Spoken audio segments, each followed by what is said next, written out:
so next up, we're sticking with reality TV. If you've been keeping up with the Kardashians this season, you definitely know that Kendall and Kylie got in a major fight 2 episodes ago. I'm not going to talk about the whole thing because it can take the whole episode if I really get into it. But long story short, the family took a trip to Palm Springs for the weekend, and at the end of their trip, the girls went to a drag show. And Kendall was kind of like not really down for this drag show, so she stayed in the car and assumed Kylie would take her home. The gray area. Unsure if she ever asked Kylie and if she said yes. But long story short, when Kylie gets back, she's, had a little bit too much to drink because all the sisters were partying at the drag show.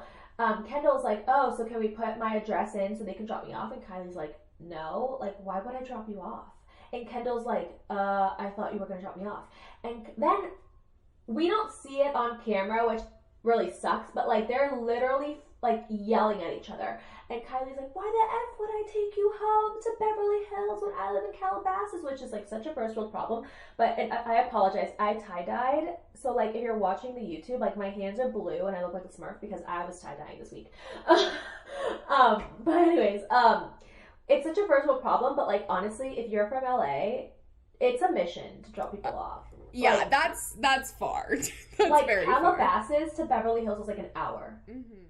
So I understand. Anyways, long story short, they got in a massive fight. Allegedly, according to Kendall, Kylie shoved her heel on her neck because apparently Kendall slapped her after Kylie slapped her first. It's a lot of like she said, whatever. And Corey Gamble, Kris's boyfriend of 6 years, was in the car with Kendall and Kylie. And apparently, according to Kendall, he didn't help anything with the situation and told her to fuck off or something.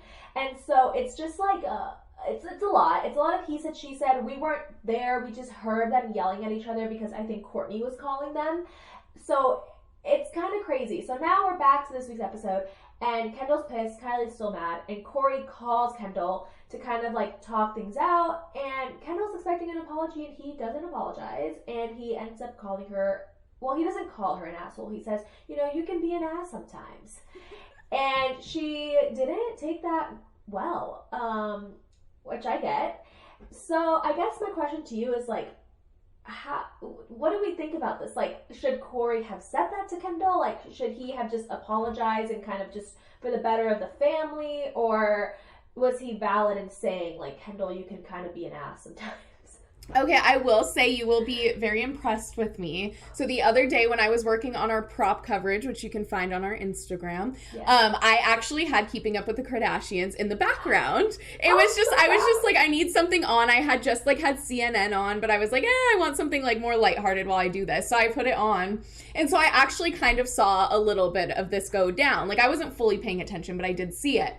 I mean, like, Kendall, she's never been my favorite personally. Like, I saw the part where she was like, oh, I'm not gonna go in, I'm so tired. And it was just like, why'd you go anyway in the first place? So that's my question.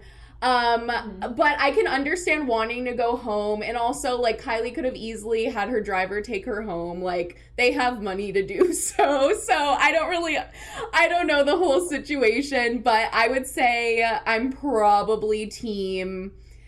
probably be the Kylie in this situation, but I'm probably team Kendall.